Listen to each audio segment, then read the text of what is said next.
Welcome to my blog .stampwithelaine.com and welcome to the 12th and final episode in my Countdown to Christmas 2015 series. The series began mid-September, so if you have only just joined me now, feel free to go back and take a look at the back episodes. Don't be sad, because I will continue to create free tutorials on my regular Wednesday slots, and I may have one or two bonus Christmas projects in the pipeline. I featured the square pillow box in week 10 as gift packaging, and today I'm going to show you a different way to use the same die and make an extended cutlery holder. This one has been done in cherry cobbler because it matched the cherry cobbler striped grosgrain ribbon. These ribbons are really lovely to use, but I'm going to do it in a different colourway using Whisper White. The materials you need to make this cutlery box is obviously the square pillow box thinlits dies. These can also be bought as a bundle. The coordinating stamp set is called A Little Something, and it's available in either clear mount or wood mount. Both have different codes on it, so if you haven't got it yet and you want to order one, then be sure you've got the correct code. You will need an A4 sheet of thick Whisper White cardstock. I've cut this in half so that it will fit through the big shot. It's called Holiday's Fancy Foil Designer Vellum. This has been cut at 2 inches by 12 inches. In centimetres, that's 5 by 30.5 centimetres. The Holiday's Fancy Foil Designer Vellum papers are 12 by 12. There are 3 sheets of each design, and there's only 9 sheets in a pack. So this is the first design, the snowflakes. There's a striped red one, and then there's the trees, the foil trees, and this is the one we're going to be using. You will also need some vellum cardstock, these Winter Wonderland embellishments. There's 20 in a box. They're very pretty. A tree punch and silver cord trim, and depending on which you prefer, cherry cobbler, striped grosgrain ribbon, or the very vanilla striped satin ribbon. 1/16 inch handheld punch, and of course your magnetic platform and big shot. I've cut my A4 sheet of thick Whisper White cardstock in half, otherwise it won't go through the big shot, and I've placed the pillow box die so that it is flush with the edge of the paper in these 2 adjacent edges.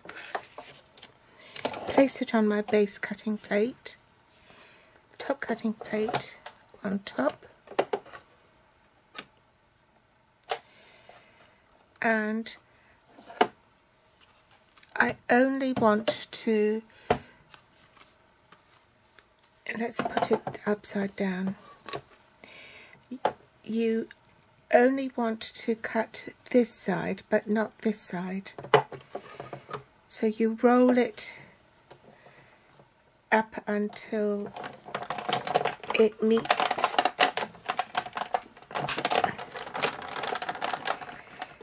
If you place your finger there, then you won't go beyond it. And then reverse.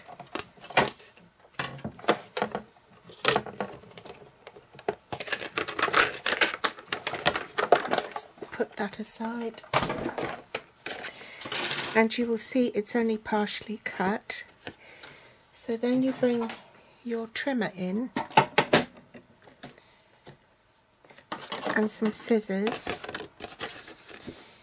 and just nip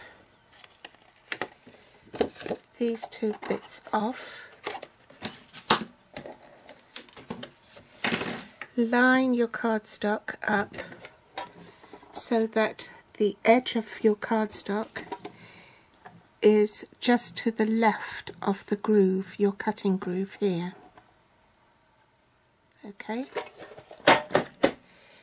and then this time you use the grey cutting blade to carry on cutting right to the end.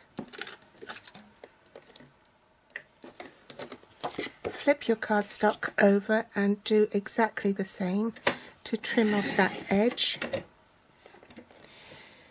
And while you've got it there, you can see this score line here, so you want to butt it up so that the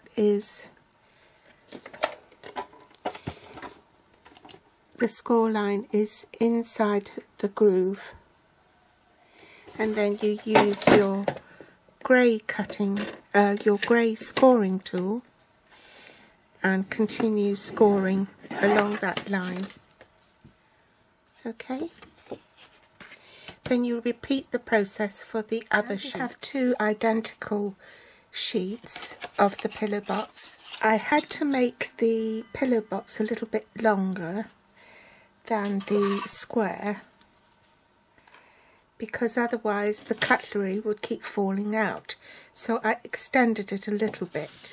Now obviously this is too long, so I put the cardstock with the curve right on the edge of the 6-inch mark and cut that off, and do the same with this sheet.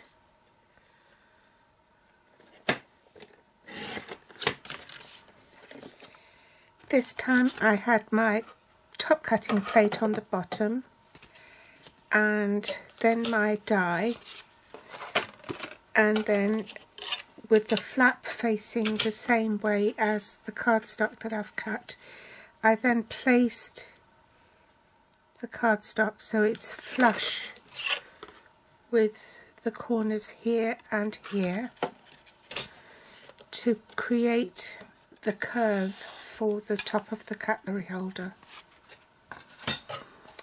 Then you place your top cutting plate on, and you only partially roll that through the big shot.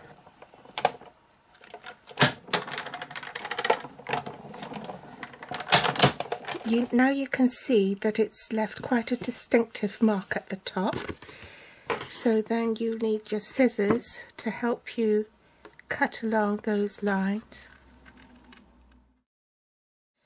Apply sticky strip.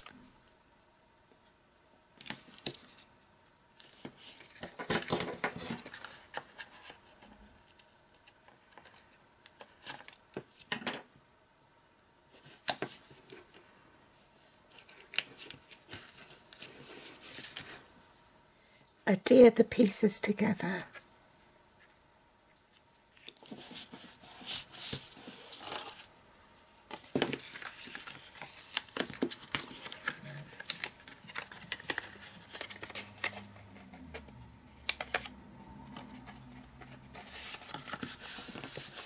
Take your 2-inch by 12-inch strip of designer vellum paper and use fast fuse and wrap it round.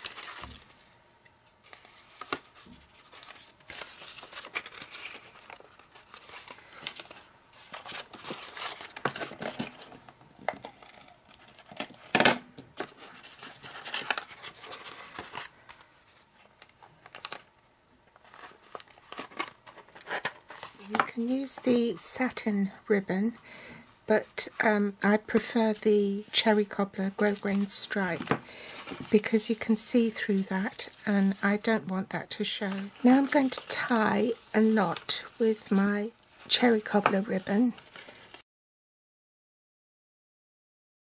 Take your vellum cardstock and punch a tree. Use your handheld 1/16 of an inch hole punch to punch a hole at the top of your tree. Thread that through. If you have a large eye needle.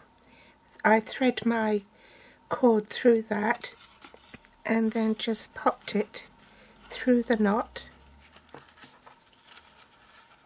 and pulled my thread through.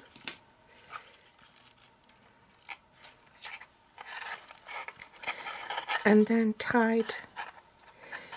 got both ends of the silver cording and tied a knot. Pull it tight, trim off the excess, then hide the knot inside the bow, the knot of the bow, and use a glue dot to attach my Winter Wonderland embellishment onto the tree.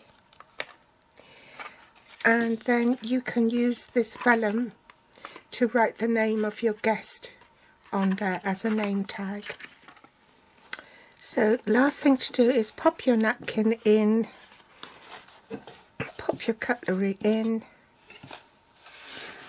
and then you have some nice cutlery table settings to adorn your Christmas table with. So I hope you enjoyed today's tutorial, and I'll be back with more inspiration next week. Thanks for watching, and thanks for visiting my blog.